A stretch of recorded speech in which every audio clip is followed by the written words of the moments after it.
Yeah, I know. Oh my God. The idea of having to write and perform material again is daunting. I don't know if that's going to happen, at least not soon. I mean, of course, I said that like 2 weeks ago. It's like, I'm never doing another live show. And I'm like, all right, well, I have a live show on Sunday. So now I'm saying I'm never going to write another joke, and we'll see. I know, like the next time we record, we're like, so our 2-woman show goes up. Yeah. We're co-headlining. Because we're gluttons for punishment. Yeah. All right, shall we begin? Yes, let's do this thing. Let's do it. Let's do it. Welcome to WITCHCAST. 'Cause it's WITCHCAST. I'm Emily. And I'm Kate. And we're your hosts of this, the WITCHCAST podcast. That's right. We are your learning, growing, evolving, witchy, woo-woo, liberal, hippy-dippy pieces of shit. Just kidding. I don't know. And we're here to tell you all about the witchy world, or what we know about it, which isn't much. Yeah. We're inviting you to go on this journey with us. And sometimes we bring in people who know more than us, and sometimes we just tell you things that we've learned, like we're doing today. Yeah. Today we're back to story time. Story time. I'm very excited about this. I personally really enjoy our story time episodes. Oh. I don't know if our listeners do, but please tell us if you like it or not. But I really enjoy them. Yeah, I don't even know if anybody else likes it. Yeah. But we have fun. You can follow us. We have fun around comment on our Instagram at WITCHCAST Podcast and tell us if you like story episodes. Please be nice or not. Do your thing. Be gentle, but be honest. Yes. Give it to me straight, Doc. Yeah, but so today we're going to tell just a couple little witchy stories, and that's it. And then draw a card, and we'll be done with it. It'll be really exciting and fun, I think. Yeah. It's going to be great. It's going to be so great that you're going to be like, wow, that was a great episode. Or you'll turn it off halfway through. But again, just don't tell us. That's fine. Yeah, it's okay. Either way, we're here for you either way. Yeah. However. We're happy to accept your listenership, however you're able to gift it to us at this time. Yeah, exactly. Who should go first? What should we? I don't know. Do you feel more first or second today? I feel like I'm really excited about yours. So I feel like you should go last to finish strong. You said yours was pretty short, so Mine is pretty short. Yeah. I also am very excited to hear yours, but I'm perfectly happy with that order of operations. Let's have you go first. Okay, cool. So I was telling Emily before we were recording that I was torn between two stories. One was a crazy true crime story that will take way too long to talk about, so you'll have to tune into a future episode to hear that. Maybe we could do a true crime-esque story time episode in the future.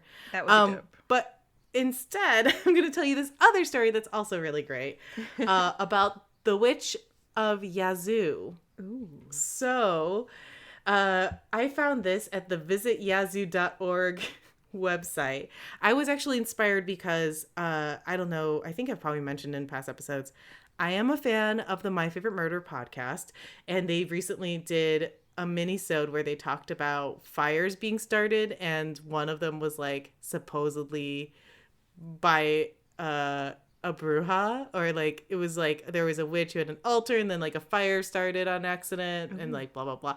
And I was like, ooh, I wonder if there's any. So I just looked up like witches starting fires.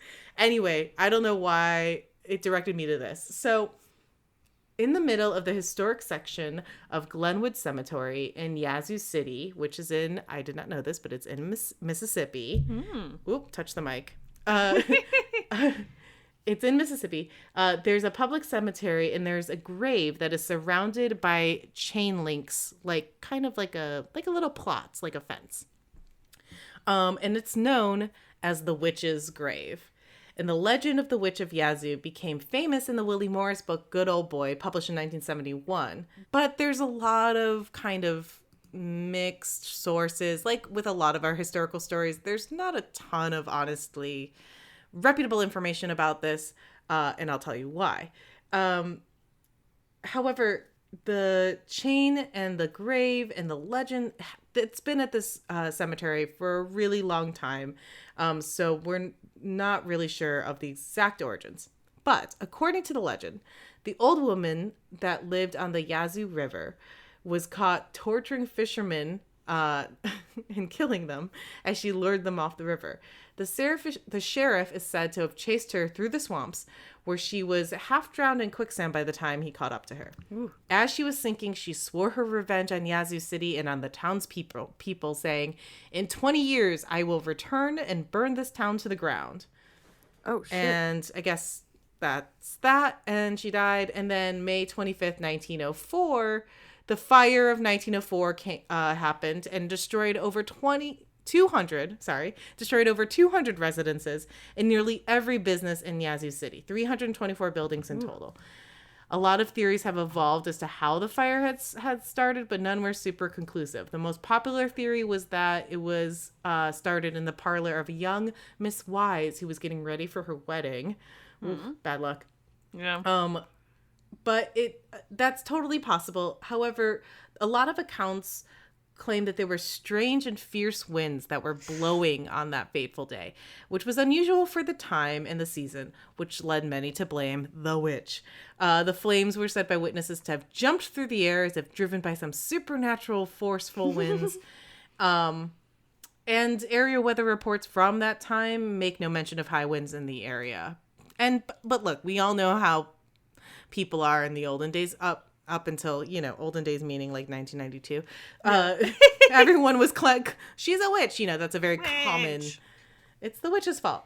Yeah. Anyway, so a group of the townsfolk made their way into Glenwood on the day after the fire and found that her grave had been broken and the chains around the grave had been broken as well. Shit. So this is a super popular tourist site now, and people love to go and tour the whole cemetery. There's also a couple of gravestones that literally engraved on them claim to be the grandsons of John Hancock, although that's not possible. It's just like straight up lies. So that's fun. But the witch's grave is one of the biggest kind of attractions at the cemetery, and you can go and tour it to this day. If any of you listeners have gone and seen it, please tell me. I would love to know. Let us know. Send us pictures. She's also called the Chain Lady. And a lot of like costume storytellers and tour guides tell this story. It's really funny. So some people believe that the truth of the witch's grave is that actually a man is buried there. There's no record of that.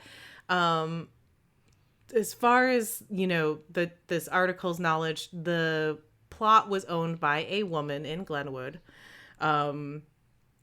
And the stone at the time only had the letters TW on it. And that was it. Which this article is like, does it mean the witch? Oh, Come man. on. Poor Teresa Whittington. Seriously. So the stone that is now in place mysteriously fell and split in two shortly after installation. No one really knows why. And the heavy chains that surround the grave are constantly being repaired, only they fall apart and break shortly after every time. So someone's got to get some new chains for that. I know, seriously. I'm saying it's probably vandals, kids, teens visiting the graveyard. Who knows? It's a fun and silly folklore. Current local lore says that when all the chains are gone from her grave, the witch will return again to exact her revenge on Yazoo City. To this day, their cemetery sextons are very careful to keep the chains repaired and in place as often as they can, even though they get broken very soon after being repaired. But yeah, there's really nothing much else about. Oh, that's my dog. There's really nothing else much that's about the rattling the story. of the witch's chains. It's the rattling of the witch's chain. Oh yeah, I should have. Edit that. I will post this link in our website because There's an awesome video at the end of this where they talk about the cemetery and give you a tour, and it's so hokey and cute, and like they have these southern accents, and then this like woman dressed up as a witch like cackles and tells the story of the witch of Yazoo. It's amazing. This sounds it's incredible. Like Halloween Kate, town. can we go to Yazoo, Mississippi? Is that too wild? Is that too crazy a road trip for us? 100%, absolutely. We have so many places to visit now. I know. We have to go on like a cross country witch trip. And maybe do cross country like toad trip. Oh my god, yes. Yes. And maybe we could do like some like meetups or live shows with our few listeners. Yeah, let us know what states you're in and if there's more than like 10 of you. We'll come. Well, no, you know what'd be fun is like, what if we made it, okay, you can cut all this out, but like, what if we made it like a whole thing, like a meetup, people could bring stuff that a lot of our listeners are established witches who sell their own wares. We could make our own little like Lilydale witch, like a pop-up witch WITCHSTOCK. Festival. Yeah. Yes! WITCHSTOCK! WITCHSTOCK! That made me so excited. Oh my god. Okay. That would Leave be it really in fun. and comment if you want that, everyone. Okay. Yeah, let us Yeah, know that if would you're be into great. that idea. But Kate, that story was so cool and witchy, and it sounds very cute. Also, the like ultimate, the resulting situation. right. Yeah, I mean, it's pretty harmless. Like, unfortunately, that fire does suck. I don't know if anyone died in it. It didn't say, but that's also the reason why we don't really know who actually lives in that grave and what happened there, because all the records got destroyed in the fire. I forgot to mention that. So, Oh boy. we don't know. What a world, what a world, what a world. What a world. I would love to look into that book, though, by Willie Morris, Good Old Boy. Yeah. I'm sure there's a lot of fun Mississippi folklore in it. I would love to read that book, but if I'm being honest with myself, I feel like I've got like 10 books I've said I'm going to read. And I've been reading the same book for like 6 months. Yeah, same. No, I'm not going books to these days. Yeah, but it would be nice. It's a nice dream. But it would be nice. It would maybe in 2023 or something. Yeah, no, I'm the same exact way. I have so many books in my queue. Maybe that's a 2023 2024 kind of book for old Emily and Kate. We could read it back and forth to each other. I would love that. That would make me enjoy it even more. Really fun. Do like bedtime stories? Story time. Yes. Yes. I would like nestle the phone by my ear on my pillow.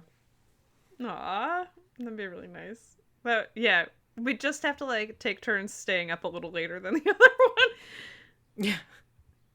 That's okay. I like never go to bed. I've gotten used to falling asleep to a sleep story, so I can't make any big promises about me making it to the end. That's okay. Also That's loving okay. the Calm app, by the way. Oh yeah? Oh fun. Yeah, like CALM. Their bedtime stories, they're aces. They get me to fall asleep. Yeah, I use Insight Timer. They have a lot of meditations. I don't think they have any stories though. But also lately we've been doing the white noise, especially for the dog, just to help him. So that's been nice. Good old classic white noise. Can't go wrong with that. We love it. You know it. You love it. It's white noise. Sounds like the This womb. podcast brought to you by the concept of white noise. It's half white noise. Yeah, in fairness, there is a lot of white noise on this podcast. And I'm sorry about that. I can't help it. Yeah. All right, story number 2. Okay, yes. I want to hear your story now. Tell me your story. I'm so excited. Okay, so this is the story of how the Zojirushi rice cooker plays a slightly witchy song. Oh my god. I had no idea, but I know this song and I know this rice cooker and I'm so excited. Yeah, I'm going to try and like insert the song into the podcast here if I can find it. Yes, please. Yeah.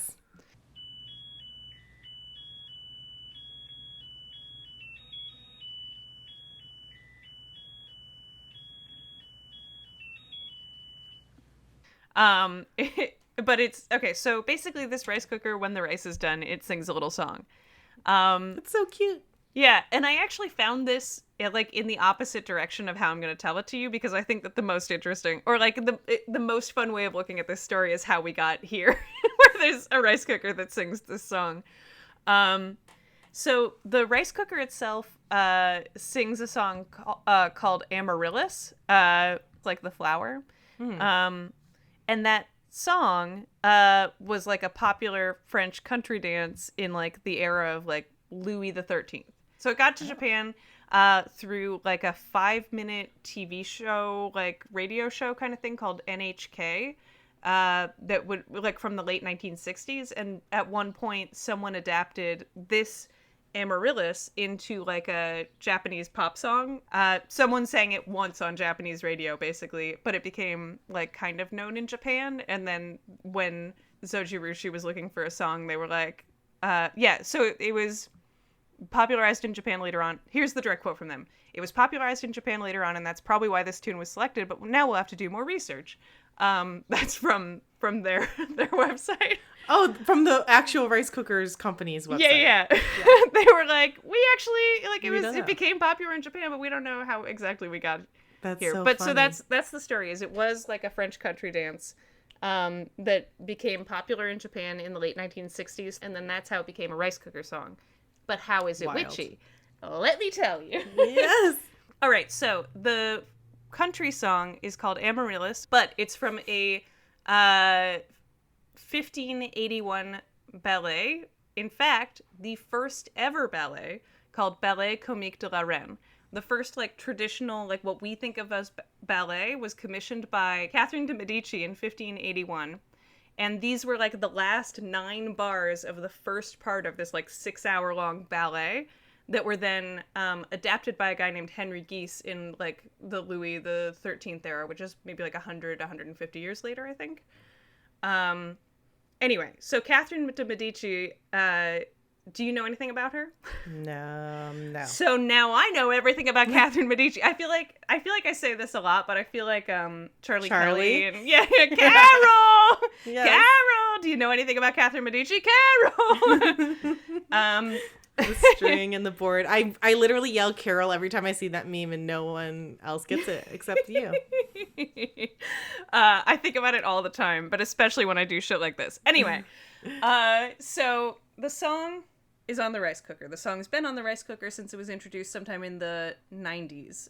It was introduced because of a specific kind of microchip that's in there. Doesn't matter. They were like, hey, it turns out this thing can also sing a song. We should do that. Yeah, cute. And why not? People love it. That song was from a 1960s pop song. That pop song was from a like 1700s French country dance that was adapted by a guy named Henry Guise. And a lot of people mistakenly thought, or like have mistakenly written, that Louis the 13th actually wrote himself. He did not. Okay. So it's from those last 9 bars of the first ever ballet, of the first section of the first ever ballet. And this is something that Catherine de Medici commissioned because Catherine de Medici was a French ruler, sort of, in that she married one of the Henrys, I want to say. I should know this. Let me actually look. Yes, it was. Okay, Lots good. of Henrys, yeah. Nailed it. Okay, so she was married to Henry II of France. She was Italian. She's from the famous Medici family that was like royalty in Italy for a lot. They produced like 10 of the popes or something. Maybe it was 3. I don't know, somewhere in that range. A lot of popes came out of the Medici family. Anyway, so she at 14 is married off to Henry II of France, to like, you know, the royals in that time. It's just like, you're royal, let's combine our kingdoms and see what happens. Mm-hmm. But she was 14. They didn't really get along. He kind of kept her out of all of his decision making. And he had this other woman that he loved that was like his mistress, who stayed in the house and everything. Like it was a tough time for Catherine de Medici. Puberty on top of all of it too. I know, and puberty. Like, her body's changing, there are hairs where there never were before, and also she's Queen of France, but it's not going well. Typical. But, so Henry II dies, and she's got 3 sons in line to be the throne by him. They're all young and they're all sickly. So she becomes the de facto, like, you know, whatever that's called. What is the word for that? Regent. Yes, there we go. Yeah, she becomes the regent, so like the de facto queen of France for like all of her king. like sickly sons' reigns. Yeah. And was ultimately considered like one of the most powerful women in the 16th century, of the 16th century, because she oversaw France for so long, although it was a constant civil war. And people did not like her. But so what's interesting about Catherine de' Medici is that she herself was considered by a lot of people of that time, like she was kind of like not particularly attractive, like kind of like shrewish, and like she poisoned people sometimes maybe, or like that was the rumor. Like she was considered like a sorceress and a witch and like all this stuff, or like from that, like, you know, they didn't burn her at the stake, but like the rumors, you know. Right. She was a powerful woman. Yeah, she had a vote, and therefore that was dangerous. Burn her. Yeah. So then this ballet thing, it takes place in the middle of, it's 1581. She's on her third son as king, I think. I think it's just switching out from the second son dying. Oh, shit. To the third one becoming the king of France, and her once again continuing to like try to desperately hold on to like the power of the French royalty, which is like crumbling. It's civil war, like the Huguenots, who are like the Protestants, are revolting. There's a massacre. Did she do it? Maybe a little bit. People think she's a bitch. People think she's poisoning people. People think she made like poisoned lace gloves. Oh. But like her Medici family, she and her father-in-law from her marriage, she's like, okay, we got to support the arts. Like the way to bring people together. Like, yeah. Well, it's like, you know, it's like showing culture and like showing that everything's fine, and like, you know, you can convince people through art that like things are going to be okay. And all that. It's true. Yeah. Art Which is important. Like cool. And I'm glad that she thought that. But so she was like, let's create ballet. Let's decide what a ballet is and let's do that. So they do like this 6-hour-long performance that has like music and dance, and it's on a stage, and it's the first time that people come in and out of wings, basically. Wow. It's a cool thing. But the one that she specifically commissions is the story of Circe or Circe, Churche. People pronounced it every possible way in different videos I watched, but who is like the original witch and who has like held against her a lot of the same things that Catherine de' Medici was like, you know, sort of rumored to be, which is that she was kind of like, she's Greek mythology. We're talking like old school, early like vision of what a witch is. So Churche or I'm going to go with Churche. Why not? No, I'm going to go with Kirky. Kirky is the most fun. So I like Kirky. Kirky is quirky. Yeah, Kirky is quirky. So she, in Greek mythology, is like she was born before men were created, like long before. She was born to Helios and Thea, so she's a cousin of Zeus. She has like super noble family, except that one side of her is a nymph, and she gets none of the good stuff of being a nymph. She's got an ugly voice, she's short, but she's super smart and super witty, and she can turn men in, or like turn people into animals when she's mad at them at just like the thought of, and she becomes the goddess of like civil war, which Catherine de' Medici, maybe a little bit projecting, obviously, but like is like, this story's cool, we're gonna pull this forward into the ballet and then have it end where like the civil war is ended and like, look, France, everything's gonna be fine, sort of. No revolutions are coming. Don't worry, royalty will be here forever.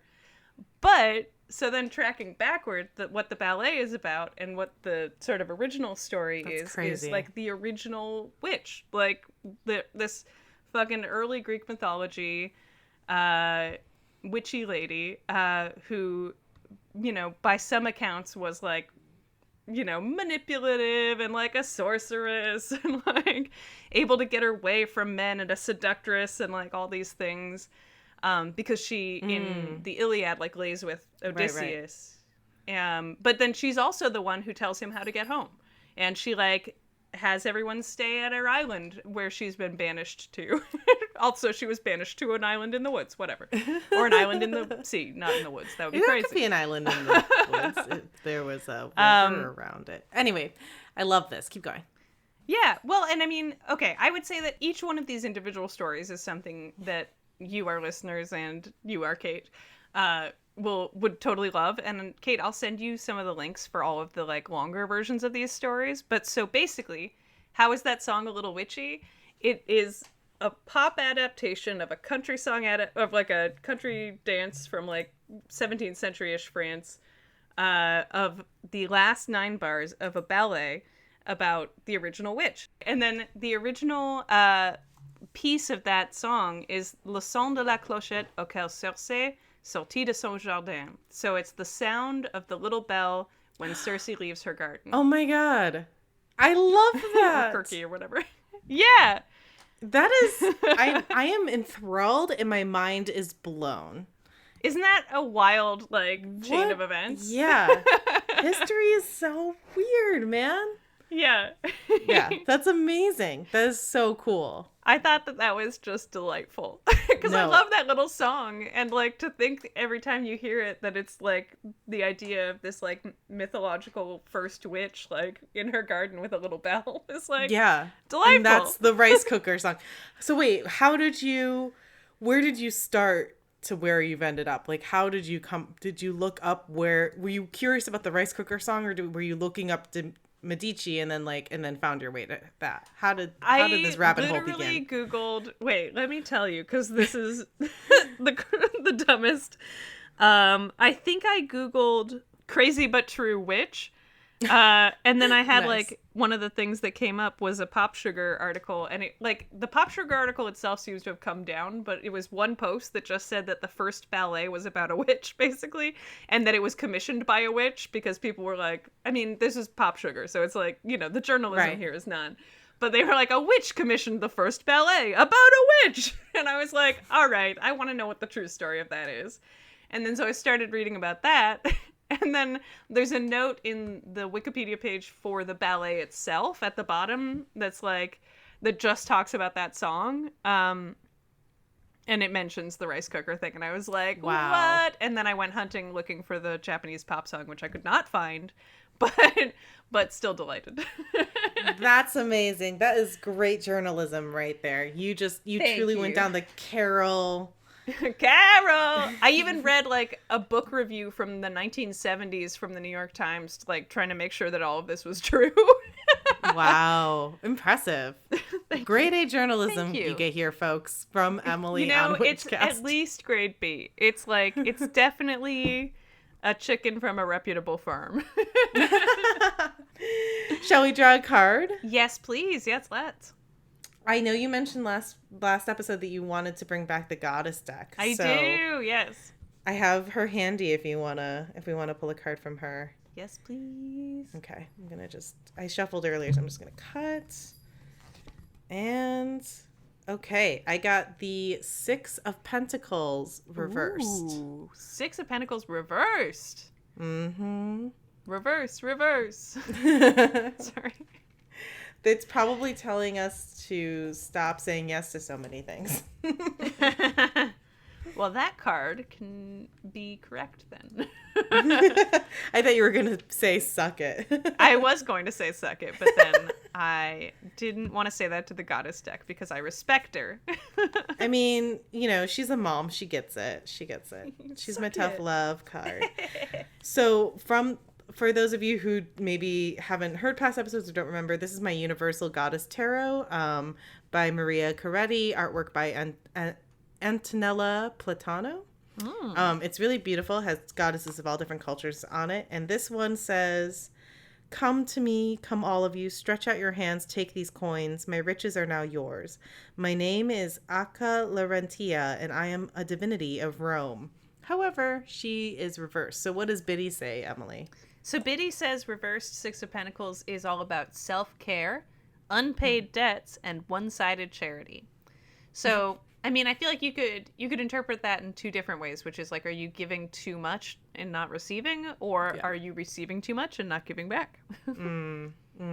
See, I thought so. I was like, we were just talking about how you and I keep committing to things. Yeah, I actually think you nailed it on the first try. I just wanted to give that like a possible second reading. Well, I don't know. I don't feel like I'm at any hand of like one-sided charity personally, but yeah, me neither.